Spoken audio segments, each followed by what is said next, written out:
Você sabia que uma nação inteira foi posta de joelhos por um poder que desafiou todos os seus deuses? Este não é um conto de fadas. É a história do julgamento divino que abalou um império até os seus alicerces. Imagine o Egito no auge de seu poder. Pirâmides tocando o céu. Um império banhado a ouro, governado por um faraó que se considerava um deus vivo.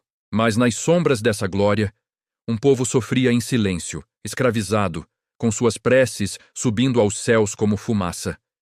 E o céu ouviu. 2 homens, Moisés e Arão, surgiram do deserto. Eles não traziam exércitos, nem ouro, apenas uma mensagem simples e poderosa para o faraó.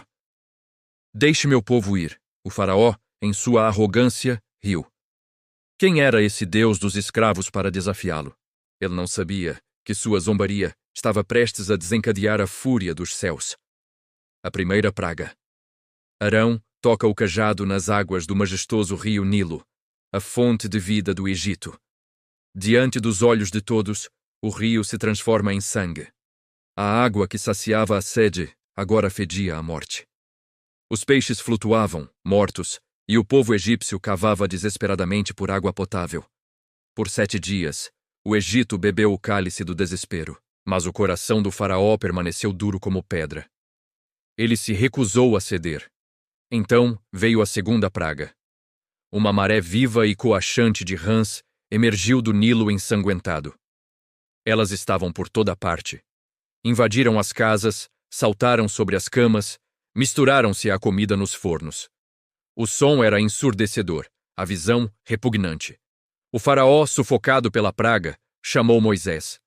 Orem ao seu Deus para tirar as rãs, e eu deixarei seu povo ir.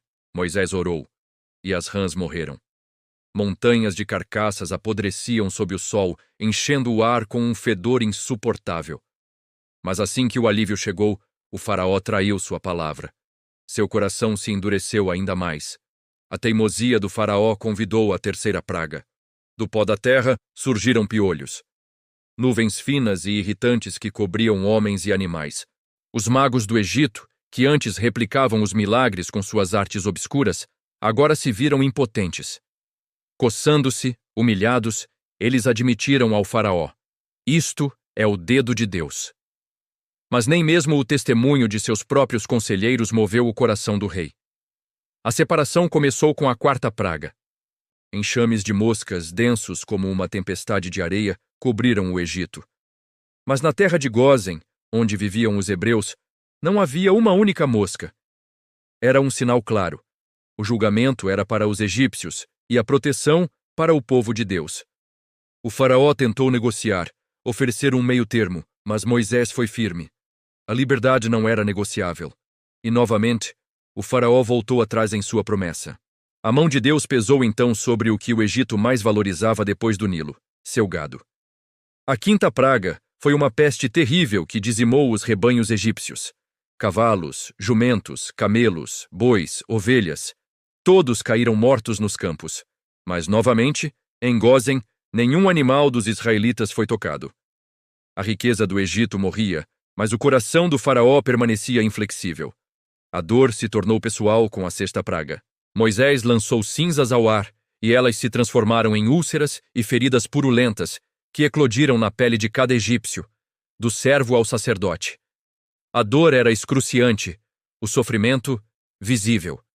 Os próprios magos não conseguiam ficar de pé diante de Moisés, atormentados pelas feridas em seus corpos. Ainda assim, a arrogância do faraó era maior que a dor de seu povo. O céu, que antes era uma bênção, tornou-se uma arma. A sétima praga foi uma tempestade de granizo, como nunca antes vista. Gelo e fogo misturados caíam do céu, esmagando tudo em seu caminho. Homens e animais que estavam nos campos foram mortos, plantações foram destruídas. Apenas em Gósen, o céu permaneceu claro. Aterrorizado, o faraó confessou: desta vez eu pequei. O Senhor é justo, eu e meu povo somos culpados. Ele implorou pelo fim da tempestade, prometendo liberdade. Mas assim que o último trovão silenciou, seu coração endureceu como o gelo que acabara de cair. O que o granizo não destruiu, a oitava praga consumiu. Um vento oriental trouxe uma nuvem de gafanhotos tão densa que escureceu a terra. Eles devoraram cada folha verde, cada fruto que restava. O Egito, antes uma terra fértil, tornou-se um deserto desolado. A fome era iminente. Os próprios servos do faraó o alertaram. Não percebes que o Egito está arruinado? Mas o orgulho do rei era um abismo sem fundo. Então, veio uma escuridão palpável.